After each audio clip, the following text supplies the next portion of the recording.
Welcome back to the deep dive. Today, we're peeling back the layers on something I think a lot of us grapple with: work, rest, and maybe guilt. Yeah, definitely. We're looking at a segment from Anubhav Shrivastava's book, How to Cope with a Brutal World.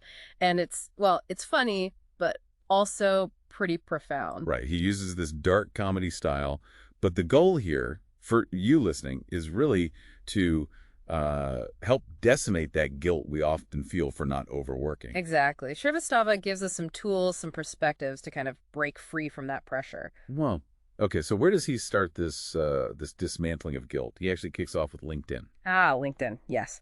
He has some, let's say, strong opinions. He calls it, and I'm quoting here, the go-to place on the internet for nauseating, hypocritical, and sometimes downright stupid information posted as wisdom. Wow, okay. Doesn't hold back then. Not at all. And he offers this golden rule for the internet, basically saying, the bigger the reach of some posts, the more likely it is to be.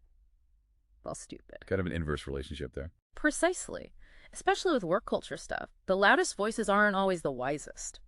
And he has this perfect example, right? This LinkedIn lunatic parable. Oh, yeah, this story is something else. It's about a CEO supposedly on vacation with his team at some resort. Sounds nice until a big client crisis blows up. So instead of, having a plan B or managing it effectively, he makes everyone work. his entire team, for 36 hours straight, nonstop, at the resort. Oh, wow.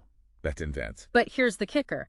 He then goes on LinkedIn and brags about it, like it's a badge of honor, talking about how hardcore they all were. Ugh, I think we've all seen those kinds of posts, haven't we? That hustle culture glorification. Exactly. And Yeah. Srivastava just tears into it. He's like, why would anyone sacrifice their actual life, their health, for a boss who doesn't even see them as human? Good question. He even calls the CEO a doormat to his clients for not having better planning, basically saying, this isn't being hardcore, it's just incompetence. Obvious incompetence being dressed up as dedication. That's a powerful reframe. It wasn't heroism. It was a failure of leadership. Absolutely.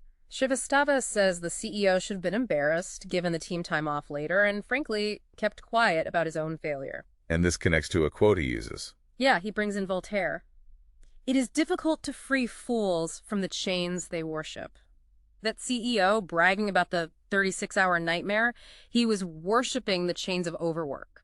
So, okay, there's narratives are everywhere. How do we, protect ourselves? How do we stop worshiping those chains? Srivastava talks about actively deprogramming that guilt. He uses this really vivid metaphor. The ant and the sheep. Yes. Remember the ant eaten by sheep. Most of your beliefs are not your own. It's about realizing that the guilt you feel about resting, it likely wasn't your idea originally, it was installed. Installed by the system. That's his argument. The guilt is a feature, not a bug, for the system that benefits from constant productivity. Okay, that's a bit unsettling. Why would the system want us to feel guilty for resting? Well, Srivastava lays out this pretty chilling logic. He argues the system doesn't actually mind if overwork makes you sick, causes collateral damage, as he puts it. Doesn't mind. He goes further. He suggests it might even prefer if you get sick, but not, die right away. Because then it profits again. exactly, it profits from treating the diseases that maybe didn't need to happen, or at least not so soon. It's this perfect, closed loop of exploitation. Work till you drop, then pay to get fixed up. Wow, that's a dark perspective, but you can see the logic he's tracing. It's certainly provocative. So given that rather bleak picture, are there any good reasons to work hard, according to Srivastava? Yes, thankfully. He gives two main logical reasons. First, if you genuinely love it. If it feels like play, not work. Okay, that makes sense. Passion. The second one is key, though. You work hard strategically to build systems and processes that later help you work less hard. So it's working smarter, not just harder, to eventually buy back your time, earning freedom from the grind itself. Precisely. It's an investment in future ease, not just endless toil. And he's very dismissive of gurus promising guaranteed success from hard work alone, calls it complete nonsense, given how unpredictable the world is. Right, reality check there. This seems to lead into his broader philosophy, something about individualism. Yeah, what he terms compassionate individualism. The core idea is your first responsibility is to yourself. Which can sound selfish at first.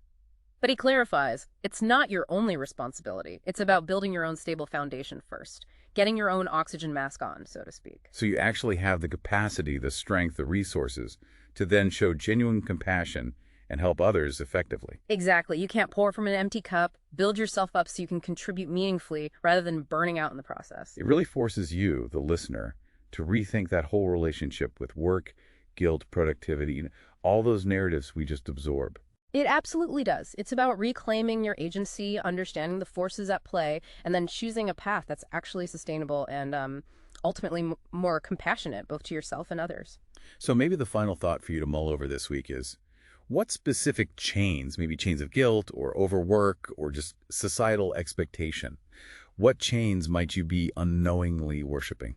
And maybe, just maybe, how could you start designing one small system, one little process to work a bit less hard down the road, to build towards that freedom Sri Sapa talks about? Lots to think about there. We'll definitely keep exploring these ideas. Absolutely. There's more to unpack from Sri Sapa. Stay tuned.